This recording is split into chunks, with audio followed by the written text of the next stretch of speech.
ঈমান আনা ও আমলে সালেহ করা ব্যতীত মুসলিম হওয়া যায় না। আর যারা এই দুটি কাজ করতে পারে তাদের জন্য জান্নাত সহ অনেক পুরস্কার রয়েছে। তবে তাদের অন্যতম পুরস্কার হচ্ছে গুনাহ মাফ হওয়া।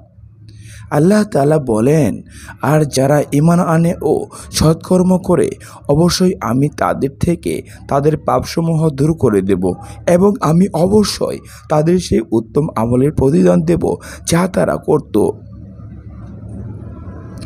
মহান আল্লাহ তাআলা বলেন, আর যারা ঈমান এনেছে, সৎকর্ম করেছে এবং মুহাম্মদের প্রতি যা নাজিল করা হয়েছে তাতে বিশ্বাস স্থাপন করেছে, আর তা তাদের রবের পক্ষ হতে প্রেরিত সত্য, তিনি তাদের থেকে তাদের মনদ কাজগুলো দূর করে দেবেন এবং তিনি তাদের অবস্থা সংশোধন করে দেবেন।